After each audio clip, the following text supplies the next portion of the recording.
பாரதத்தின் முன்னாள் பிரதமராக இருந்த மன்மோகன் சிங் அவர்கள் உயிரிழந்திருக்காங்க. அவங்கள பற்றி தான் நம்ம இன்னைக்கு இந்த வீடியோவில் பார்க்க போகிறோம்.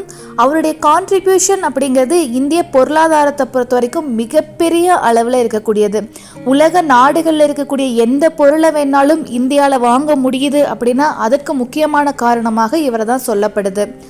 உடல்நலக் குறைவு காரணமாக டெல்லி எய்ம்ஸ் மருத்துவமனையில் அனுமதிக்கப்பட்டிருந்தார் நம்மளுடைய மன்மோகன் சிங் அவர்கள். இந்த நிலையில் டிசம்பர் 26 இரவு 9:51 அளவில் இறந்திருக்காரு அப்படின்னு சொல்லப்படுது. மிகப்பெரிய அளவில் இந்திய பொருளாதாரத்தை தலைதூக்க வைத்த ஒரு பொருளாதார மேதை அப்படின்னு அறியப்படக்கூடிய நம்மளுடைய மன்மோகன் சிங் அவர்கள் பாரதத்தின் பிரதமர் மட்டும் கிடையாது, நிதியமைச்சராகவும் இருந்திருக்காரு. அதே சமயம் இந்தியாவில் மிக முக்கியமான பொருளாதார முடிவுகள் எடுத்த காலகட்டங்கள் எல்லாம் இவர் முக்கிய பங்கு வகித்திருக்கார் அப்படிங்கிறதுல எந்த ஒரு ஐயமுமே இல்லை. ஒரு எளிய குடும்பத்தில் பிறந்து வளர்ந்த நம்மளுடைய மன்மோகன் சிங் அவர்கள் இந்தியாவில் ஒரே சீக்கிய பிரதமராக உருவெடுத்தவர். இந்தியாவின் பொருளாதார தாராளமயமாக்கலுடைய சிப்பி அப்படின்னே மன்மோகன் சிங் அவர்களை சொல்லலாம்.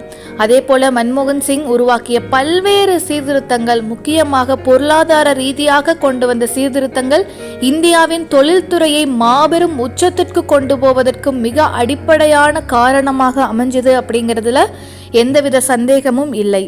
33 ஆண்டுகள் ராஜ்யசபா உறுப்பினராக இருந்திருக்காரு மன்மோகன் சிங் அவர்கள்.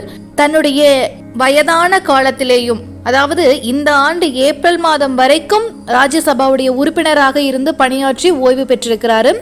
1991 முதல் ராஜ்யசபா உறுப்பினராக இருந்து வருகிறார். 1998 மற்றும் 2004 காலகட்டங்களில் எதிர்க்கட்சி தலைவராகவும் இருந்திருக்கிறார் அப்படிங்கிறது மிக முக்கியமான ஒன்றாக பார்க்கப்படுது. முதல்ல அரசாங்கத்தில் ஒரு ஊழியராக தொடங்கி பின்னாட்களில் அரசியலில் மிக முக்கியமான புள்ளியாகவும் மிக முக்கியமாக இந்தியாவுடைய திருப்பு முனைகளில் இருந்தவராகவும் பார்க்கப்படுது. 2004 மற்றும் 2009 இந்த 2 முறையும் பிரதமராக பதவி வகித்திருக்கிறாரு. அதாவது பிரதமராக தேர்ந்தெடுக்கப்பட்டிருக்கிறாருன்னு சொல்லலாம்.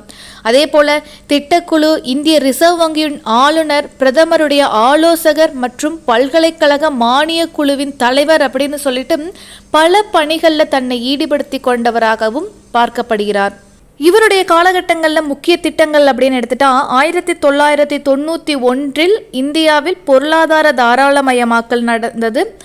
அந்த காலகட்டத்தில் மத்திய அரசில் மன்மோகன் சிங் அவர்களே நிதியமைச்சராக இருந்தார். அப்படின்னா எந்த அளவுக்கு இவரோட இன்ஃப்ளூயன்ஸ் அப்படிங்கிறது இருந்திருக்கும் அப்படின்னு பார்த்துக்கோங்க. இவருடைய நிறைய கான்ட்ரிபியூஷனுக்கு அவருக்கு நிறைய விருதுகள் அப்படிங்கிறதும் கொடுக்கப்பட்டிருக்கு. 1987 பத்ம விபூஷன் விருது வாங்கியிருக்காரு. 1993 யூரோ பண விருது வாங்கியிருக்காரு. 1994 ஆசிய பண விருது வாங்கியிருக்காரு.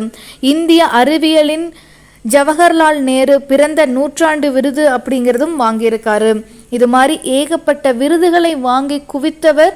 அதுவும் அவருடைய இந்திய நாட்டுக்கான பணிக்காக வாங்கியிருக்காரு அப்படிங்கிறது மிக மிக முக்கியம். பொருளாதார ரீதியாக இந்தியா நிறைய விதத்தில் வளர்ந்துருக்கு. அதை நம்மளே கண்கூட பார்த்துட்ருக்கோம்.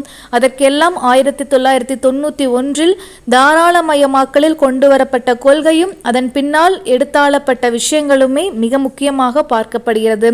அந்த அடிப்படையில் மன்மோகன் சிங் அவர்களுடைய காலகட்டத்தில் மிகப்பெரிய சாம்ராஜ்யத்திலேயே மாற்றம் ஏற்பட்டிருக்குதுன்னு சொல்லலாம்.